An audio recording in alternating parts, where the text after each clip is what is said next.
صلی علی رسول الکریم اما بعد فاعوذ باللہ من الشیطان الرجیم بسم اللہ الرحمن الرحیم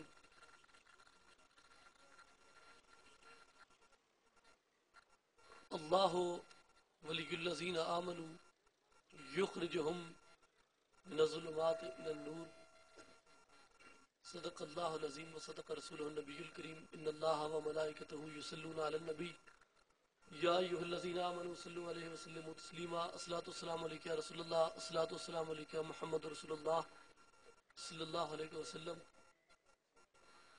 نباب اللہ نبا صوفی نشینم نمیدانی کے من آنم نعینم نویس اللہ ہو بر لوہے دل من کہ ہم خود را ہمورا فاش بینم. میرے نہایت ہی واجب الاحترام معزز دوستوں، ساتھیوں، بزرگوں، حاضرین، سامعین، ناظرین، بالخصوص جانشین سلطان الفقر امام الوقت حضور حضرت سقی سلطان محمد علی صاحب، جناب سید ظفر علی شاہ صاحب، ڈاکٹر طارق چودھری صاحب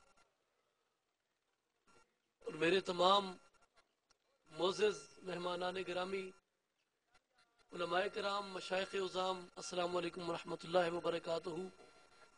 سلطان الفقر حضور حضرت سخی سلطان محمد اصغر علی صاحب رضی اللہ تعالیٰ عنہ، آپ نے اصلاحی جماعت اور عالمی تنظیم العارفین کا پلیٹ فارم جو عطا فرمایا، وہ فقط اور فقط اسی لیے عطا فرمایا کہ وہ بات اور وہ خزانہ جو آقا پاک نے عطا فرمایا تھا اس کو محدود کیوں کیا گیا؟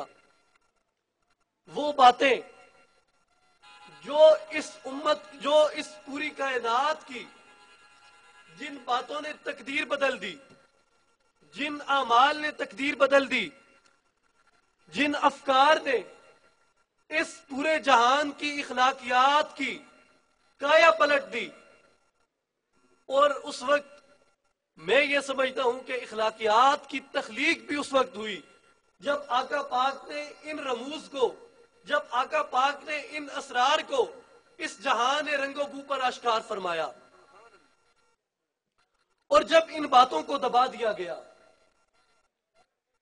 کوئی زیادہ عرصہ نہیں گزرا، ایک ایسا گندا انجیکشن ہمارے جسموں کے اندر نہیں، ہمارے دلوں کے اندر، ہمارے ذہنوں کے اندر اور ہماری روحوں کے اندر ایک ایسا گندا انجیکشن لگا دیا گیا کہ وہ بیماری ایک وبا کی طرح پھیلی.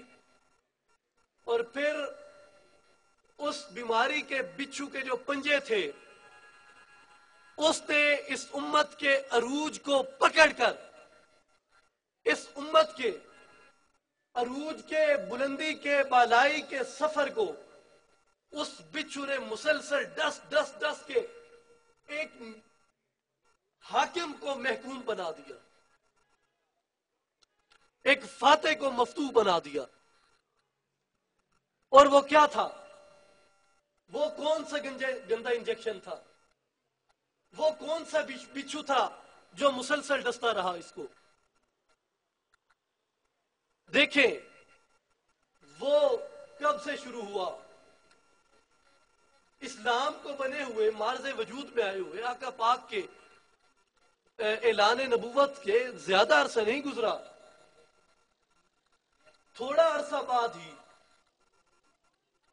اس چیز نے کاٹنا شروع کیا. اور آج تک اس چیز کو نہ ہمارے اسکالر روک سکے، نہ ہمارے مذہبی مفکر روک سکے، نہ ہمارے مشائخ روک سکے، نہ ہماری آرمی روک سکی، چاہے وہ کسی بھی دور میں وہ فوج رہی ہو، نہ ہماری سیاسی حکومتیں روک سکی. میں صرف پاکستان کی نہیں، میں عالم اسلام کی بات کر رہا ہوں اور تاریخ کے آئینے میں 1400 سال پہلے سے بات کر رہا ہوں. اس کو کوئی نہ روک سکا. اس امت نے جب زوال کی طرف سفر شروع کیا تو کسی نے اس کو سمجھا بھی نہیں. آیا کہ یہ زوال کا سفر کیوں شروع ہو گیا ہے؟ یہ بلندی کی طرف جانے والا طیارہ اس نے یکدم ریورس کیوں لگا لیا ہے؟ مگر یہ آج تک اگر قائم ہے تو میں سمجھتا ہوں کہ یہ وہی برکات ہیں جو اس مختصر عرصہ میں نازل ہوئی، جو اس مختصر عرصہ میں وارد ہوئی، ان برکات کی وجہ سے آج تک یہ قائم ہے۔ اور وہ عرصہ کتنا تھا؟ 23 سال کا عرصہ بنتا ہے آقا علیہ الصلوۃ والسلام کا، جو آپ نے بنفس نفیس اپنی زبان در فشان گوہر فشان سے، اپنے نازک بدن سے، اپنے ید اللہ فوق ایدیہم کے ہاتھوں سے، اپنے رجل حلتی یمشی بہار پاؤں سے چل کر آپ نے خود اس کی تبلیغ فرمائی، اس مشن کو آپ نے آگے بڑھایا۔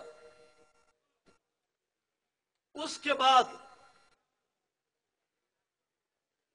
2 سال اور کچھ ماہ حضرت ابو بکر صدیق رضی اللہ تعالیٰ عنہ کا عرصہ بنتا ہے۔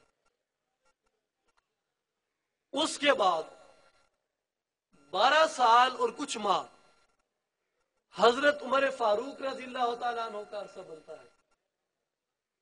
23 سال اور 2 سال 25 اور 12 37 سال اور اوپر کچھ ماہ کا عرصہ اسلام کے عروج کا عرصہ ہے۔ یہ اسلام کا وہ عرصہ ہے جس میں اسلام کی گاڑی مسلسل اوپر گئی، نیچے کی طرف نہیں آئی۔ حضرت عثمان غنی رضی اللہ تعالیٰ عنہ کا مختصر سا دور مبارک، اور آپ کی جو شہادت ہوئی وہ بھی اسی سلسلے کی ایک کڑی تھی کہ منافقین نے اسلام کی گاڑی کو کھائی میں دھکیلنے کے لیے یہ ایک کھیل رچایا اور 2 گروہ آمنے سامنے کر دیے، جبکہ بیچ میں حقیقت کچھ بھی نہیں تھی۔ بہرحال اس کی تفصیل الگ ہے۔ پھر حضرت مولا علی رضی اللہ تعالیٰ عنہ کا چند ماہ کا ایک عرصہ بنتا ہے۔ اس کے بعد جو فسادات شروع ہوئے، اس کے بعد جو یہ بوٹی پھیلنی شروع ہوئی، گندی بوٹی، کس چیز کی؟ فرقہ پرستی کی،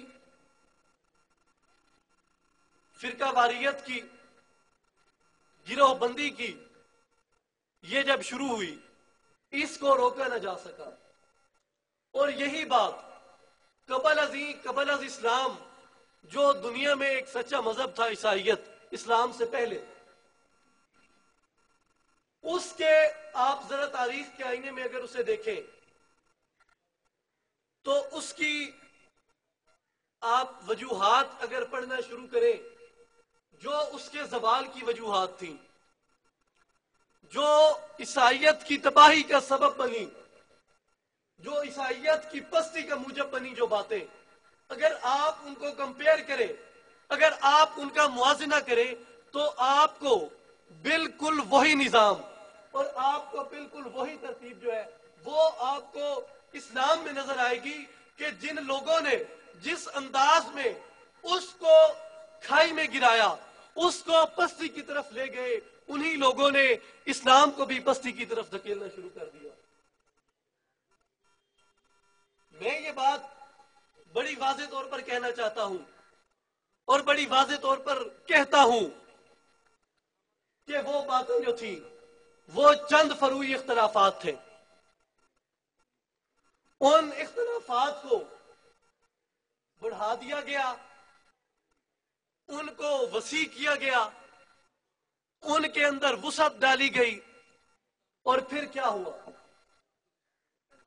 کہ انہی اختلافات کی بنا پر مذہبی انتہا پسندی پیدا ہوئی، اور اس مذہبی انتہا پسندی سے مسلمان بجائے اس کے کہ غیر مسلموں کی طرف متوجہ